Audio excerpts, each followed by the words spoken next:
بسم اللہ الرحمن الرحیم۔ محترم ناظرین، کبھی آپ نے غور کیا ہے کہ فجر کی نماز کے بعد کے چند منٹ آپ کی پوری زندگی کے لیے کتنے قیمتی ہو سکتے ہیں؟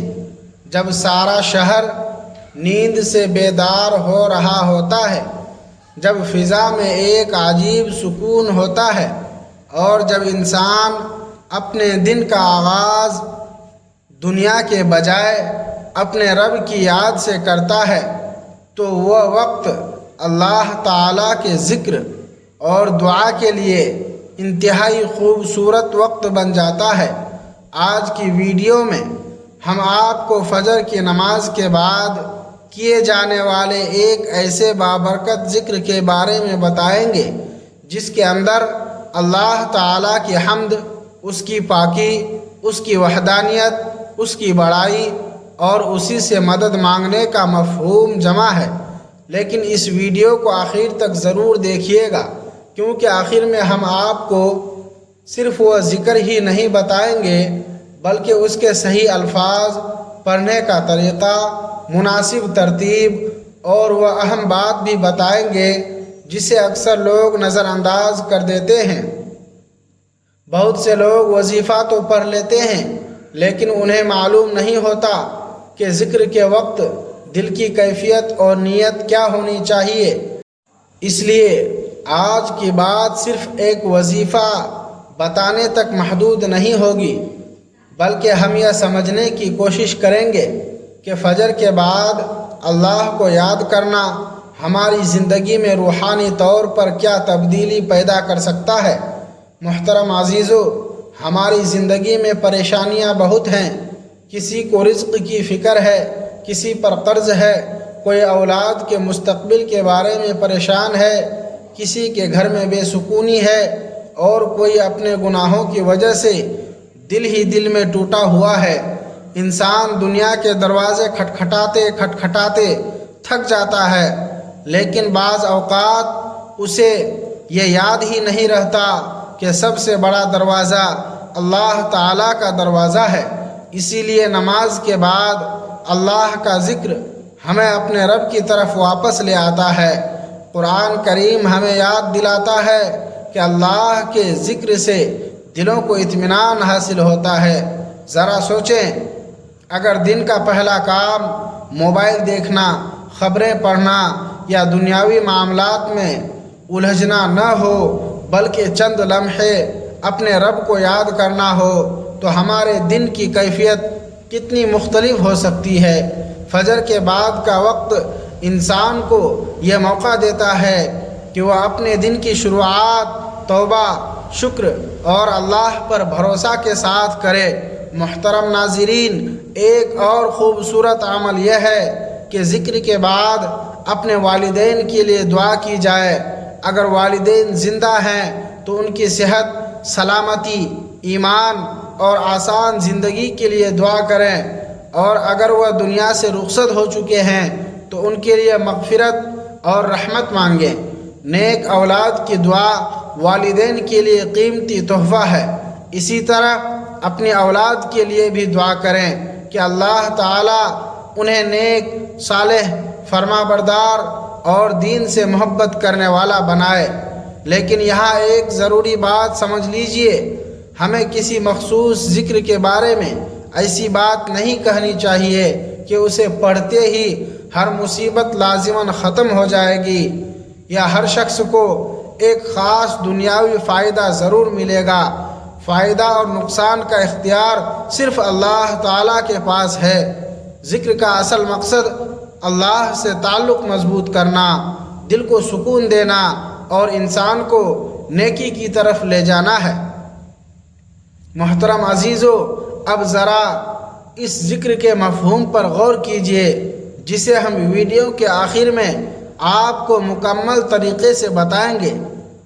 اس میں سب سے پہلے اللہ تعالیٰ کی پاکی بیان کی جاتی ہے، پھر اس کی حمد کی جاتی ہے، پھر اس بات کا اقرار کیا جاتا ہے کہ اللہ کے سوا کوئی عبادت کے لائق نہیں، پھر اس کی بڑائی بیان کی جاتی ہے، اور آخر میں بندہ اپنی بے بسی کا اعتراف کرتے ہوئے کہتا ہے کہ حقیقی طاقت اور مدد اللہ ہی کی طرف سے ہے، یعنی چند مختصر کلمات میں ایک مسلمان کے ایمان کی بنیادی کیفیت جمع ہو جاتی ہے۔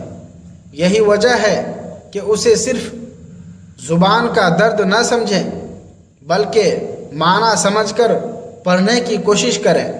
جب آپ اللہ کی حمد کریں تو اپنی زندگی کی نعمتوں کو یاد کریں، جب اس کی پاکی بیان کریں تو اس کی عظمت کو دل میں جگہ دیں، جب توحید کا اقرار کریں تو اپنے ایمان کو تازہ کریں، اور جب اللہ سے مدد مانگیں تو اپنی پریشانیوں کو اس کے سپرد کریں۔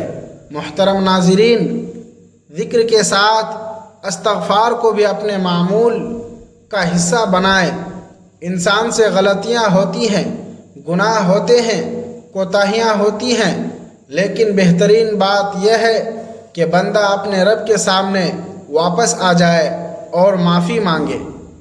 آپ سادہ الفاظ میں استغفر اللہ پڑھ سکتے ہیں اور اللہ تعالیٰ سے اپنی خطاؤں کی معافی مانگ سکتے ہیں، پھر اپنے رزق، صحت، گھر، اولاد، والدین اور آخرت کے لیے دعا کریں۔ اب وہ وقت قریب آ گیا ہے جس کا ہم نے آغاز میں ذکر کیا تھا۔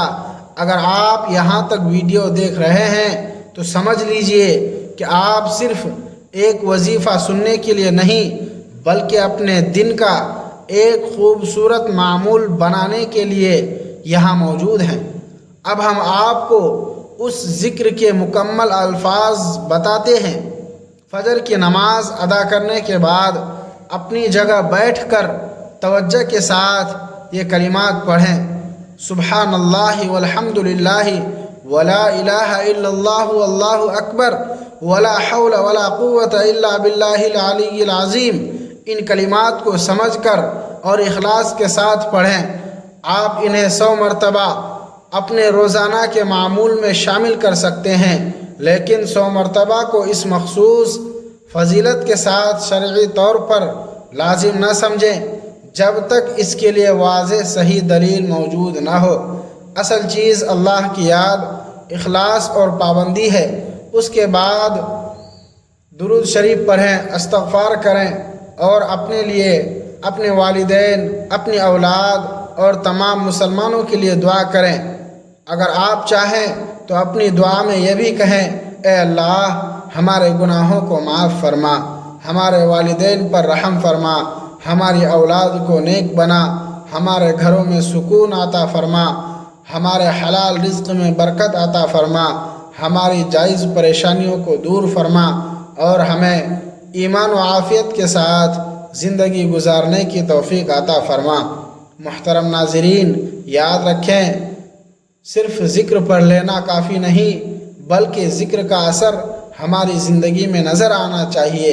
نماز کی پابندی، والدین کے حقوق، حلال رزق، سچائی، اچھا اخلاق اور گناہوں سے بچنے کی کوشش بھی اسی سفر کا حصہ ہے۔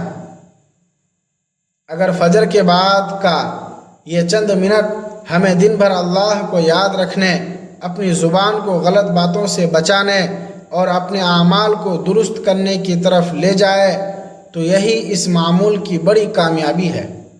تو آج سے ایک چھوٹا سا عہد کر لیجئے، فجر کی نماز کے بعد فوراً دنیاوی مصروفیات میں جانے کے بجائے چند منٹ اللہ کے لیے نکالیں گے، ذکر کریں گے، استغفار کریں گے اور دعا مانگیں گے۔